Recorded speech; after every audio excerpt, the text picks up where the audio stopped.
Unang dumating ang mga ICC investigators sa Pilipinas noong December of 2023. At bago mag-December 2023 ay inutusan sila na magpapalit ng peso to dollars.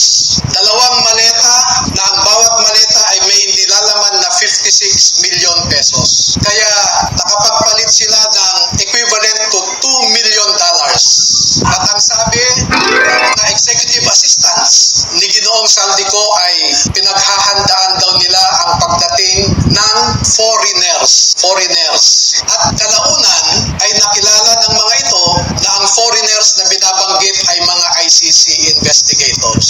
At nakapaloob dito na ang ginawa nila ay mag-interview ng mga witnesses na ipinapaarating sa kanila ni Sunny Trillanes. Wala silang ibang maleta na ang bawat maleta ay may nilalaman na 56 million pesos. Kaya nakapagpalit sila ng equivalent to $2 million.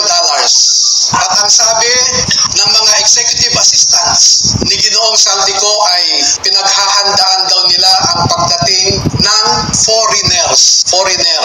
At kalaunan ay nakilala ng mga ito na ang foreigners na binabanggit ay mga ICC investigators. At nakapaloob dito na ang ginawa nila ay mag-interview ng mga witnesses na ipinapaarating sa kanila ni Sunny Trillanes. Wala silang ibang in-interview na mga witnesses kundi ang mga tao lamang na pinapadala ni Sunny Trillanes.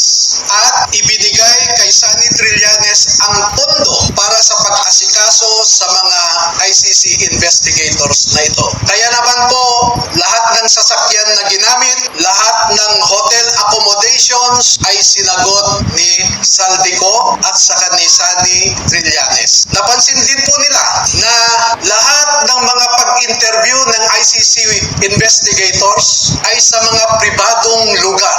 Wala man lang government office. At makikita po ninyo ang madalas na pag-deliver nila ng mali-maleta at minsan mga paper bags naman na mga pera patungo sa mga nag-aalaga sa ICC investigators. Lahat ng pagkain nila, lahat ng ginamit nilang sasakyan, lahat ng hotel, lahat ng mga condominium units ay sinagot ng grupo ni Sunny Trillanes at saka ni Saldico.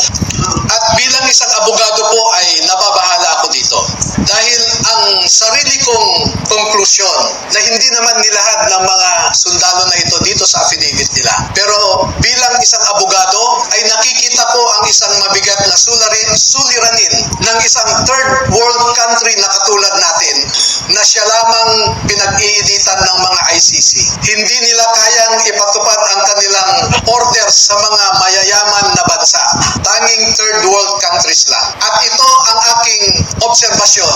Una, ang ICC investigators did not conduct a bona fide investigation in the Philippines because they only interviewed people sent to them by Sunny Trillanes. Nakapasok din sila sa Bilibid prisons para kausapin ang tatlong nasentensyahan sa pagpatay kay Kian de los Santos. Meron din silang kinausap na mga di umano ay EJK victims' families sa bahay Kalinga ni Father Flavie Villanueva. At lahat ng gastos ni Father Flavie Villanueva ay sagot ni Saldico. Number 2, dahil December 2023 lang unang pumunta ang ICC investigators sa Pilipinas, ay hindi nakakaduda that the ICC investigators manufactured the existence of ICC jurisdiction in the Philippines because the residual jurisdiction of ICC ended in March of 2019 or 1 year after the Philippines deposited its articles of withdrawal in the United Nations. Number 4, the ICC investigators themselves committed graft and corruption. Dahil bakit hinayaan nilang lahat ng sasakyan, lahat ng pagkain, lahat ng accommodations nila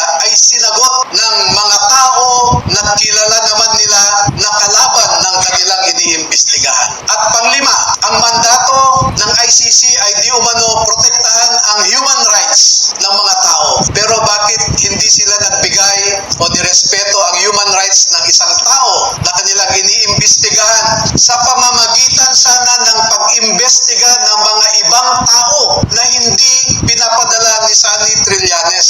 So yan po ang buod ng kanilang affidavit. At una ko nang ipaalam sa inyo na bago po kami magbigay ng buong kopya sa inyong lahat, ay pahintulutan muna ninyo kami na isumite ito sa Office of the Ombudsman para makita natin kung umaandar pa ang sistema sa Office of the Ombudsman.